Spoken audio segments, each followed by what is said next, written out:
السلام الله عليكم ورحمة الله تعالى وبركاته. kulanti wacan oo wanaagsan asxaabta meel kastoo aad dunida ka joogtaan kusoo dhawaada channelkayga. Maanta channelkayga waxaan diiradda ku saari doonaa qaabka loo qoro warqadda shaqada ama CV-ga. Ma ogtahay in HR-tu ay CV-ga ama warqadda shaqada ku eegto 6 ilbiriqsi kaliya? Aan ku tuso sida saxda ah. Halkan waxaan ku hayaa CV aan horey u soo diyaariyay. CV markastoo aad sameysanaysid waxaa muhiim ah inaad ku bilowdo magacaaga iyo shaqada adiga aad rabto. Halkan ku qor magacaaga iyo jagada aad rabto sida HR assistant. Waxaa muhiim ah CV-gaaga inuu lahaado contact meel lagala soo xiriiro sida telephone number-kaaga, email-kaaga, ciwaanka gurigaaga iyo linki haddii adiga aad leedahay. Waxaa muhiim ah CV-gaaga markasta la eegay ayaa waxay tahay professional overview, soo koobid xirfadeed. Halkani ku muuji guulahaaga ugu muhiimsan dhowr ilbiriqsi gudahooda. Qofka aqrinaya CV-gaaga waa inuu fahmaa qofka aad tahay iyo khibradahaaga. Ujeedada soo koobid xirfadeed waa in ay si degdeg ah u bixiso aragti ku saabsan xirfadahaaga, waayo aragnimadaada iyo guulahaaga si loo qanciyo qofka ku shaqaaleysiinaya isaga oo aan u baahnayn inuu akhriyo CV-ga oo dhan. Sidoo kale CV-ga waxaa muhiim ah inuu lahaado work experience khibrad shaqo. Ku sharax guulahaaga iyo mas'uuliyadaha shaqo si kooban. Diiradda saar xirfadaha iyo awoodaha ku habboon shaqada aad dalbanayso. Ku sharax doorkaaga shaqo 3 ilaa 4 qodob bullet points. Ha badin qodobada. Shaqo bixiyayaashu waxay rabaan inay ogaadaan waxa aad gaartay. Haddii ay suurtagal tahay, tiro ku muuji, tusaale 100%, tiro shaqaale iyo wixii la mid ah. Isticmaal luqad fudud si CV-gaagu u noqdo mid sahlan in la akhriyo. Ku dar ereyada muhiimka ah ee loo yaqaano keywords ee ku jira sharaxaadda shaqada. Haddii horey aad u soo shaqeysay shaqooyin kale aad haysatay, sidoo kale waxaad ku darsan kartaa halkani.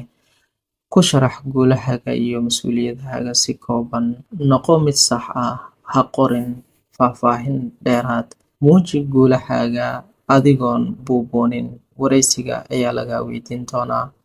Haddii aad codsanayso shaqo cusub oo kugu cusub, muuji xirfadaha aad horey u lahayd ee kaa caawin kara shaqadan. Sidoo kale haddii horey shaqo kale aad uga soo shaqeysay, u sharax shaqadaada iyo waxyaabaha aad gaartay si kooban. Doorkaaga ku sharax 3 ilaa 4 qodob. Muuji waxa aad qabatay ama aad hagaajisay. Isticmaal luqad sahlan. Sidoo kale waxaa muhiim ah CV-ga inuu lahaado education, waxbarasho. Haddii adiga aad ka soo baxday jaamacad ayaad ku qori doontaa. Haddii adiga aad ka soo baxdayna college ayaa ku qori doontaa. Ku qor haddii adiga aad college aad ka soo baxday aad sidato associate degree shahaado 2 sano ah. Ku qor markaasi waxaad ka soo baxday kulliyadda aad ka soo baxday, sanadka aad ka soo baxday iyo college-ka ama university-ga jaamacadda ay ahayd halkan ku qor. Sidoo kale haddii adiga aad kasoo qalin jebisay jaamacad aad sidato bachelor degree, waa inaad qortaa kulliyadda aad kasoo baxday iyo sanadka aad kasoo qalin jebisay. Sidoo kale waxaa muhiim ah CV-ga markaad qoranaysid any certification aad soo qaadatay. Haddii aad kasoo qaadatay organization aad kasoo qaadatay ama company aad kasoo qaadatay ama website adiga waxaad ka baranaysa aad ka qaadatay, way ku caawinaysaa CV-ga inaad ku darsato certificationska. Marka ku qor waxaad adiga aad kasoo qalin jebisay iyo sanadka adiga aad kasoo baxday. Waxaa muhiim ah CV-ga sidoo kale inaad ku darsato skills, xirfado.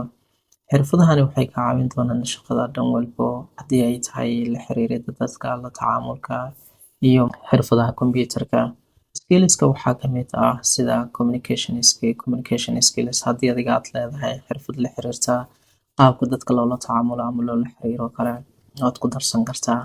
CV-ga waxaa muhiim ah inaad markasta ku darsato time management, inaad tahay qof waqtigiisa ilaaliya, ah reliable la heli karaya markasta loo baahdo. CV-ga waxaa muhiim ah inaad ku darsan karto sida public speaking, inaad tahay qof bulshada dhexdeeda ka hadli karayo, dad badan la hadli karayo, ama ka hadli karayo boqolaal qof dhexdooda waxna sharxi karaya inaad tahay. Waxaa muhiim ah CV-ga sidoo kale inuu ku lahaado computer skills, xirfadaha computerka sida waxaa kamid ah Microsoft Office ayaa kamid ah, Excelka kamid ah, PowerPoint-ga kamid ah.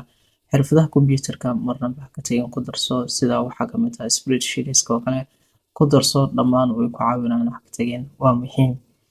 Sidoo kale CV-ga haddii ay jiraan achievements marka adigaa soo gaartay, guulo adigaa soo gaartay ama awards markaas lagu siiyay oo kale aad kasoo gaartay organizations ha noqdo, urur ha noqdo ama company ha noqdo, CV-gaaga way ka caawinaysaa. Ku darso sanadka lagu siiyay qoraysid ama aad diyaarinaysid. Waxaa muhiim ah CV-gaaga inuusan ka badanin 2 pages, 2 page inuusan ka badanin. 2 page hadduu ka bato wuxuu noqonayaa CV aan marnaba la tixgelinayna ama aan la rabin, waayo wuxuu noqonayaa CV-gaaga bad CV ayuu noqonayaa, wuxuuna noqon doonaa CV-yada qashinka lagu rido.